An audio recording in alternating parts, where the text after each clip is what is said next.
Nako, heto na po mga kaubayan, gulat si Erwin, natakot na. Aba, puro ka kasi kayabangan. Ayan mga kaubayan, Senator Marcoleta, nilabas na ang buong katotohanan. Ayan mga karabin natin, patungkol po riyan ang ating alamin at bibigyan ng reaksyon sa video ito.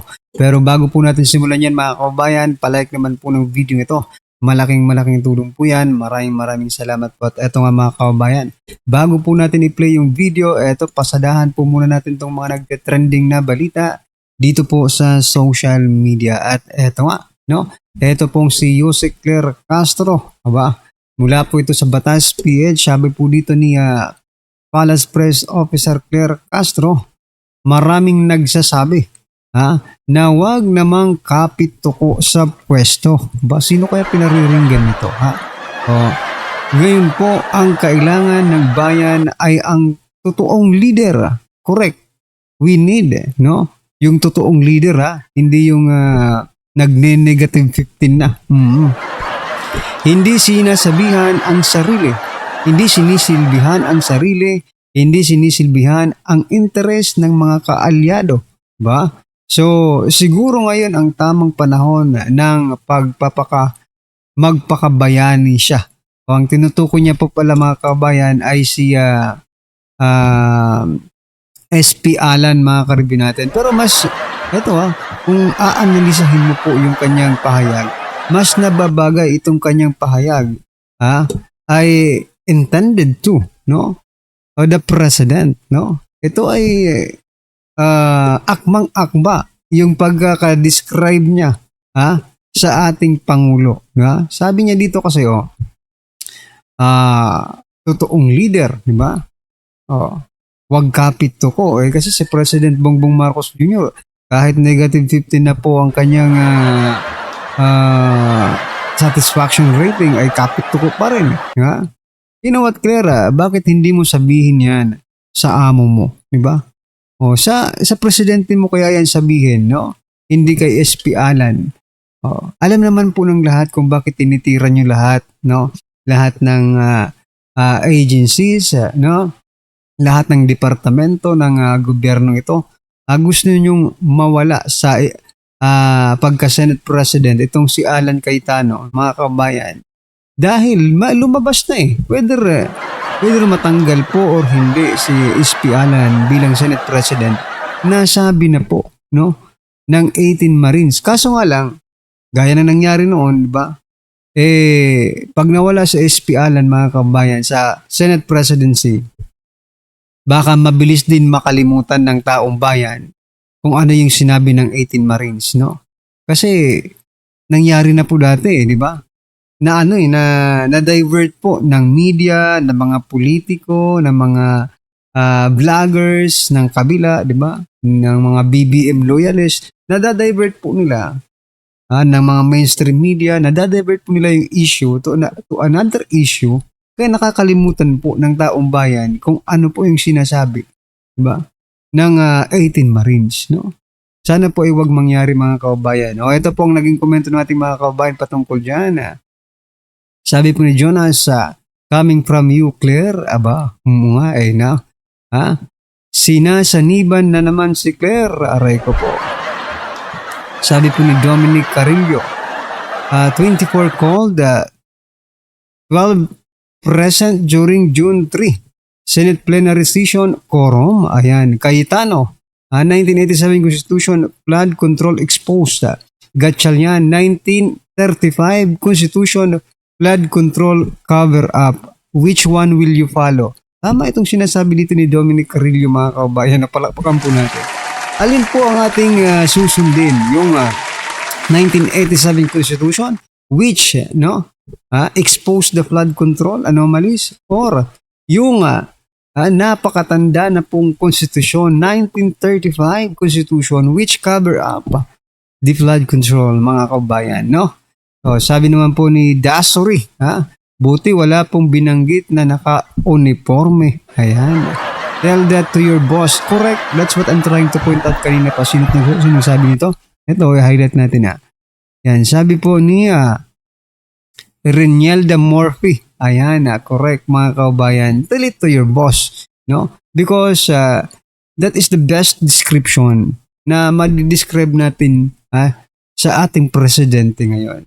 Anyway, ano po ang inyong opinion dyan mga karibin natin? Just comment down below at eto, no? Eto pang isa. Gusto ko lang pong i-share sa inyo mga kabayan. Sabi po kasi dito ni Perse Sendanya, kailangan na mag-resign ni BP Sara. Bakit naman? At kung hindi maayos ni Marcos ang Pilipinas, o ano ngayon kung di maayos? Sabi po niya, kami na lang ang aayos ng Pilipinas. What? Mapapawat ka talaga dito kay Ngiwi eh. Ito nga hulaan ko po kung anong nasa isip nyo ngayon Pero bago po natin hulaan, isusumin natin yung pagmumuka niya. Teka lang, yan ano po ang naiisip nyo mga kababayan? Iniisip ko po kasi agad, malamang paras po tayo ng iniisip. Hindi mo nga maayos ang pagkangiwi mo. Pilipinas pa kaya? Di ba? Ay naku, pero sa Sendanya, baka maging komunista tayong bansa pag kayo po ang namuno sa ating bansa. No? Ay nako, ito po ang naging komento nating mga sabi po dito ni Federico, hindi mo nga maayos yung ngiwi mo, Pilipinas pa kaya? Paras tayo nang naisip, di ba? Yun po yung naisip ko agad hindi mo nga maayos yung mukha mo, yung Pilipinas pa kaya? Sabi naman po ni Arnold, wak ka kuya Pingiwi, in your dreams, sabi ni Maria, sabi ni Hilabtano na, ipaayos mo na muna ang ngiwi mo, ayan na ipaayos mo na mukha at ugali nyo. Pangpalingki lang, ayan. Pero ayusin mo muna ang ngiwi. So, most of the comments are the same, no? Pares po tayo ng iniisip at pares po tayo ng analysis dito sa post ni Ngiwi, di ba? So, yan mga kabayan, alam ko, ang i-comment nyo rin dyan ay ayusin mo muna yung mukha mo. Pero sige, ano po ang inyong opinion dyan? Just comment down below mga kabayan. At ito, bago po natin i-play yung video, ito, last na po natin papasada. Ito, picture mga kabayan. Sabi po kasi dito sa Batas PH, no? And nag-meeting daw, ayan nag-meeting itong si Senate President Pro Tempore na si Gatchalian sa mga empleyado ng Senado. Bigla ko tuloy naisip baka loyalty check na po ito mga kabayan. Kasi po, ito po yung balita mga kabayan dito po sa ang Batas PH, no? Teka lang. Yan, Sabi po dito, SP, no? SP Pro Tempore Gatchalian meets Senate employees. Gatchalian shared photos of his meeting with Senate Secretary Ray Bantog Jr., Sergeant at Arms Alfredo Soto Corpus, and staff from the office of the Sergeant at Arms USAA. In the Facebook post, Gatchalian said, in the meeting, aimed to strengthen communication and ensure the continued smooth operation of the institution. Hindi matatawaran ang serbisyong ibinigay nila araw-araw, sabi po ni Gatchalian. Kaya mahalagang kumakumusta at mapakinggan ang kanilang mga pangangailangan. Ayun, may pangangailangan pala ano kaya ang pangangailangan ng mga ito? Anyway, what I'm trying to point out dito mga kababayan, grabe naman kung umasta, di ba? Acting Senate President, no?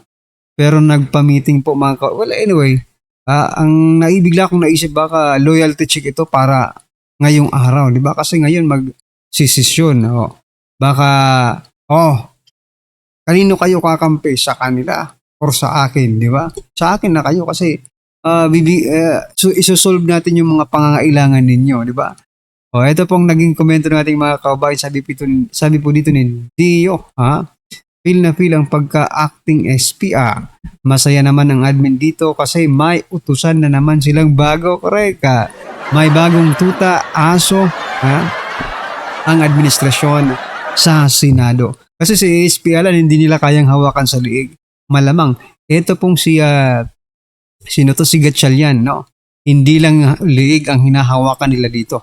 Diba? Sabi po ni Isa, a true leader, listen, cares and values every member of the team. When employees feel heard and appreciated, cooperation and success naturally follow. Nako, iba po ang intention nila dito. It doesn't, no? Bakit ngayon lang?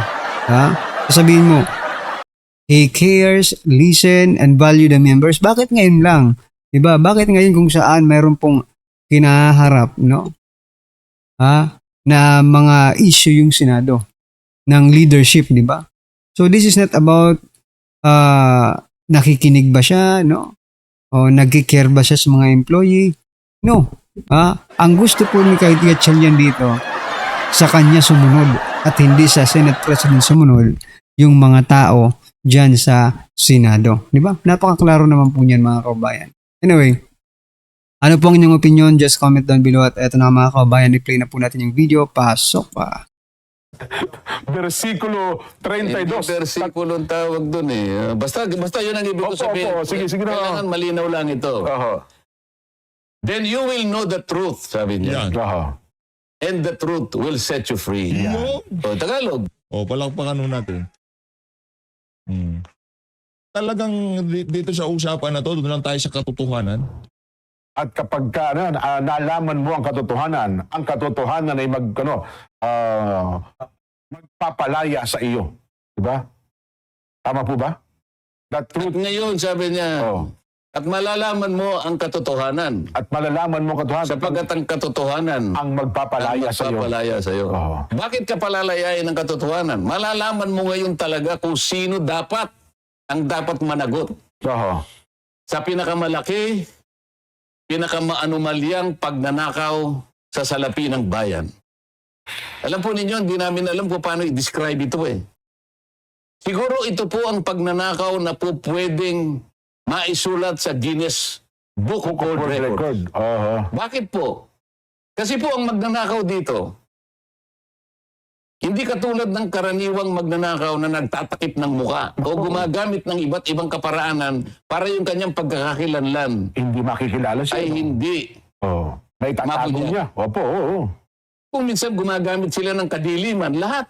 Oho. Madulas sila, gagamit ng ibang kaparaanan. Pero itong mga nagnakaw pong ito, sa tanghaling tapat po nila ginawa. At hindi po itinago ang kanilang mga muka. At ang Tanghaling kasuotan tapat, po no? nila ay mga pambansang kasuotan. Mga nakabarong pa, no? Oho. At tinatawag po silang mga honorables. Yun. Pero imbes na pagsilbihan po yung bayan, na sumumpa sila na silang magsisilbi sa taong bayan, ang taong bayan po ang ninakawan. Yun po yung description ng isang pagnanakaw na talagang qualified sa Guinness Book of World Records. Oho. Hindi po ba dapat ang katotohanan sa likod niyan ay mabunyag? Yes po. Bakit po nila pinipilit na takpan ang katotohanan? Kahit sa anong kaparaanan, ilulugso yung tunay na leadership ng Senado para sa ganun makuha nila ang poder Mhm. para yung pagtatakip na yun ay manatili at maibaon po yung katotohanan habang buhay. Oho. Yan po. Kaya pala tamang-tama yung sinabi yung talata na yun, sir, no? At malalaman ninyo ang katotohanan at ang katotohanan ay magpapalaya sa inyo. Para malaman Correct, ng correct, tao ba- yeah. 32. So, Diba? yung isa dyan eh. Ba? Oho. Napasulat ito kasi inimbita namin ng former speaker ng House of Representatives. Oh. Wala po. Sumagot ang House leadership. Hmm. Kasi pangkaraniwan, ang imbitasyon ay ibinibigay sa leadership ng House. As a Speaker of the House. Oo, sumagot. Yun.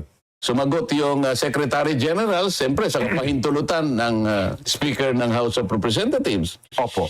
At ang sinabi nila ay tayo po ay napapailalim sa isang interparliamentary courtesy.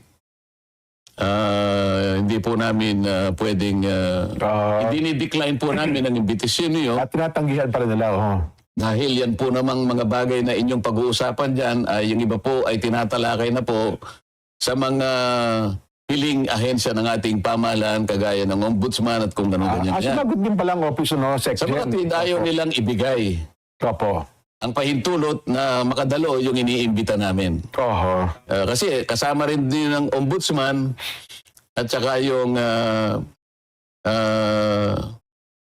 Opo, representante po ng DOJ, di ba? Marami po kayo. ombudsman o representative, Opo.